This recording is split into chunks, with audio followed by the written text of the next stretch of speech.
The true prince triumph. Once upon a time, across the vast desert, there was a hill, and underneath it was a valley, and across that valley was a vast sea. And at the edge of a sea flourished a kingdom, a magnificent and grand realm, that was ruled by a kind-hearted king and a queen. Their joy grew even more when the queen gave birth to a son. The king proudly said, "My son will be a kind and wise king, loved by all. I name him Prince Ali."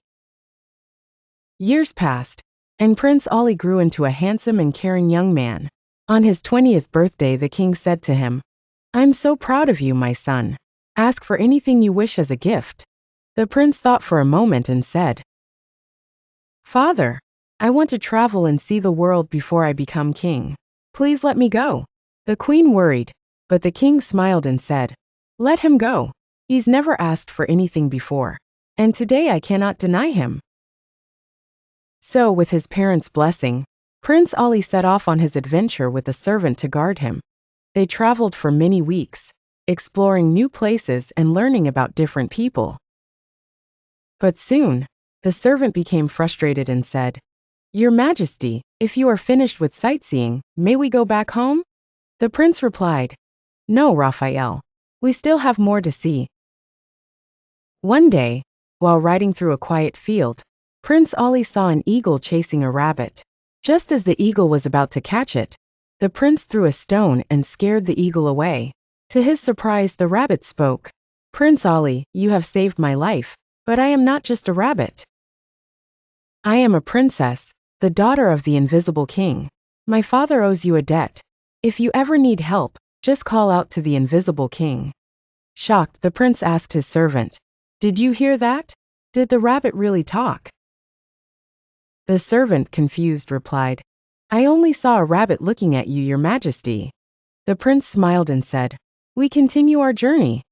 They traveled across rivers, mountains, and through many valleys until they reached a great desert. "I'm so thirsty," said the prince.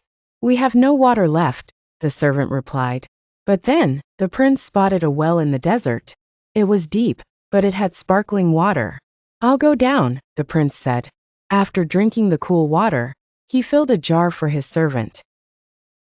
But when the prince asked to be pulled back up, the servant said, "Listen, prince, I'm tired of following your orders. Now you must become my servant, and I'll take your place as the prince." The prince, shocked but knowing the servant was serious, agreed. The servant then gave him a pen and paper, saying, "Write this. I, Prince Ali, am the servant of Raphael." The prince wrote the words, and was pulled from the well. They changed clothes, and the servant, pretending to be Prince Ali, rode into a kingdom where the people were waiting for a great hero. The servant went to the king and said, "I am Prince Ali, and I wish to marry your daughter. If you don't agree, we will fight a war." The king replied, "You don't sound like a prince, but I will make a deal. A powerful enemy is coming to attack us. If you defeat them, my daughter will marry you." The servant, pretending to be brave, promised, "By tomorrow, no enemy will remain." The servant went back to the real Prince Ali, who was now dressed as a servant. "You want the letter back, don't you?" the servant asked. "Of course I do," replied the prince. "Then listen carefully," said the servant. "You must help me defeat the enemy army, and I will give you back the letter." The prince, knowing there was no other choice, agreed. That night, he put on his armor and called out, "O invisible king, come to my rescue." Suddenly, a great stallion appeared, carrying a tall, powerful figure, the invisible king. The invisible king thanked Prince Ali for saving his daughter and said, "Take this magical sword, and I will ride on my golden horse. Together, we will defeat the enemy army." The next day, they attacked the enemy from both sides. The soldiers fell one by one, and soon the enemy was gone. The invisible king turned to Prince Ali and said, "I have paid my debt to you. Ask for anything you want." The prince, surprised, asked, "But aren't you supposed to be invisible?" The invisible king smiled, "I am only invisible to those I choose." The prince returned to the kingdom, but Raphael, still pretending to be Prince Ali, was about to marry the princess. But the princess, who had overheard everything, told her father the truth. The king called for the real Prince Ali. Raphael, desperate, tried to prove he was the true prince by showing the letter. But when the king read it, he was shocked. The letter says that Raphael is a false servant, and that Prince Ali is the real one. Raphael, embarrassed, admitted he couldn't read the letter. The king and the princess laughed, and the real Prince Ali smiled. Raphael was thrown into jail for his trickery, and the king announced that his daughter would marry the true Prince Ali.